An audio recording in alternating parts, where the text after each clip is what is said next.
Greetings, Light Tribe, Janine Palmer here. Sacred Sessions with Harmony Energy Healing. Another video today about behavior patterns, which we might have and not know it, or which maybe we've risen above, or which we might observe in others or experience from others, okay? And this is what it is. It's about how we're all wounded on this earth plane. And we all have to do our work to rise above that, whatever that is, in whatever ways we feel called to. And we might have to wallow in some shite for a while before we finally become ready, or we find a way, a light out. We find the knob to the door to let ourselves out of the dark pile that we're in. So, and those individuals are those journeys are individual journeys. And they can be as long or as short as you allow them to be. Some people, it takes them a long time to let go of their pain, and other people do it more quickly, thankfully. Okay, so when we haven't released the wounds, and some of us are working on it, we're definitely working on it, and we're making progress, and we have released certain layers of things, okay, for our healing. But they're still blocks. They're energetic blocks, and they're connected to thought forms, and they're connected to programs that we run, and we don't realize we are running them. Okay, so if someone is in negativity and they're mad at that situation, that thing, that person, and they're not letting it go, they're keeping themselves trapped, stuck, shackled in their own hell. Unforgiveness, nasty trap. Okay, so when they're not letting go of that, now, sometimes we do our work to rise above it and heal from it in our own way, but we still have the lesson from it and the awareness from it. So we might say to someone, I can't really engage in a connection with you because of what you did. Not that I don't care about you, not that I haven't let that go in my own way, but I can't engage in that. And so they might say, oh, well, you have to let go of the old and the bitterness and the woundedness. Okay, and maybe we do. But that doesn't mean we have to re-engage, because we might have noticed that it just keeps happening again and again. And so we have to disengage from that person who repeats these patterns. Now, the programs are fed by the thought forms that we continually rethink, our perspectives about something, holding on to our pain, holding on to our thoughts, focusing on the negative, finding something negative about someone, finding their weak spots, finding their wounds, finding what matters to them and attacking it and trying to bring it down because we suffer. Okay. So if someone is so focused on someone else's supposed faults they're judging, if someone is so focused on those other faults, then they don't have to focus on their own. They're so busy not seeing the whole picture, not having the whole perspective, not knowing everything that contributed to a person or their experience or their behaviors or whatever.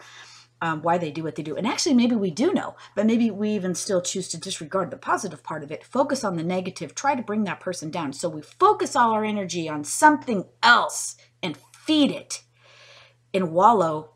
Then we don't have to look at ourselves in the mirror. We don't have to focus on our own stuff we don't want to look at. We can even say all the right words because we know they make sense and we know they have truth, but we're not applying them to our own life, okay? So we know what to say. We know how to sound so wise and superior and so enlightened and so helpful. Maybe we are on many levels to many people, but we certainly know how to sound that way sometimes. But it doesn't mean we're applying it in our own life. So, you know, same thing with me. It's like I share from experiences learned. Maybe I'm still working through them. Maybe I'm still healing, but I can still share things that might be helpful, and so I do. And people can take it or leave it. But what I do for awareness that does seem to be helpful for a lot of people isn't meant to be mean. It might, you know, just be like an aha or just a little glimmer of something, like a different perspective. It's introducing and sharing different perspectives to help people maybe get around blocks, because we have blocks, energetic blocks, and that's what keeps us stuck. But so a lot of people are going to focus on someone else's fault so they don't have to look at their own. Okay. So, what would happen if you stopped focusing on what you perceive to be someone else's faults, in a negative way? What would happen if you stopped focusing on someone else? Okay. Which is creating a lot of negative energy and karma. and worked on yourself. See what's coming up in you that wants to be acknowledged, heard, healed, released. What if you stop being mean to people and listen to yourself and find some positive energy to put into you so you don't have to keep spewing the negative energy out of you and slamming other people with it who you push away? Okay, so they disengage. And do you notice that some people that you care about like leave and you don't know why and you want to blame them? You have to look in the mirror. Even though you tell other people they need to look in the mirror, you also need to look in the mirror. When stuff comes up, sometimes we question it. I do. I question it. I question myself. Did I do that in the right way? Was I too hard? Was I not strong enough? You know, it comes from compassion to question ourselves, to sit with it, to meditate, to pray, to reflect, to go into nature, to look at yourself.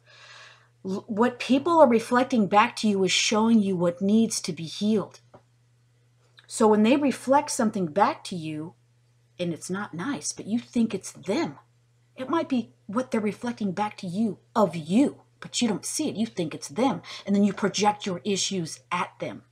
Vicious cycle, circle, whatever you want to call it. Okay, so sometimes we mirror someone, good or bad. Sometimes people reflect something back to you and you're like, wow, that's nice. I like that. I'm seeing myself in a different way. It's a positive thing. And then sometimes people reflect something back to you that's negative and you might not want to face it. So you might think it's that person, but they're just showing you something in you that needs to be healed. So sometimes we're mirrored back to ourselves and we don't realize it, or we don't like what we see. And that, you know, and sometimes we mirror people. So what we live in a polarity. There's supposedly the good and the bad, the dark and the light. There's light and shadow where we are. Okay, and we're tested by that. And it's a constant battle.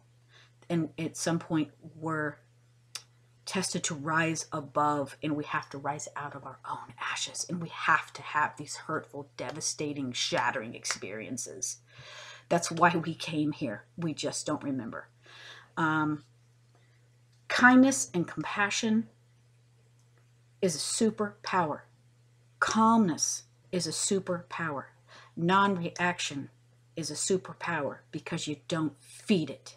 So when they trigger you and yes, we need to speak our truth. Yes, we might want to say something that needs to be said, especially in these dialogues that are going on, because people learn from them, as long as we're not just being extremely ignorant and coming from a place of a lot of negative anger, hatred, whatever, unforgiveness.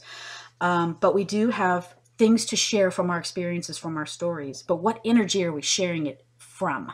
Okay, so like if someone triggers you, you might be able to be at a point where you can calmly put a reaction, but you're not in an, it's not an emotional trigger where you're not in, emotionally charged to where you're coming back from a place of upset and hurt and, you know, firing back. So when you can speak your truth and say what you need to say and then step back and disengage so that you're not feeding it by your emotions or your anger. Okay, it's okay to have anger and to release it, but there's different ways we can do that. But to not bury those things in us. We shouldn't bury the negativity, the anger, the shame, the guilt, the unforgiveness. Shouldn't bury any of that. Grief, none of it. You should not bury it in you. It needs to be processed and released. But it is a process, and for each individual, it's a different thing. Okay, so this is just about negativity. Let's see, now what was I saying? Yeah, about not focusing on ourselves because we're choosing to focus on someone else and make them the bad guy. And they might not be a bad guy at all.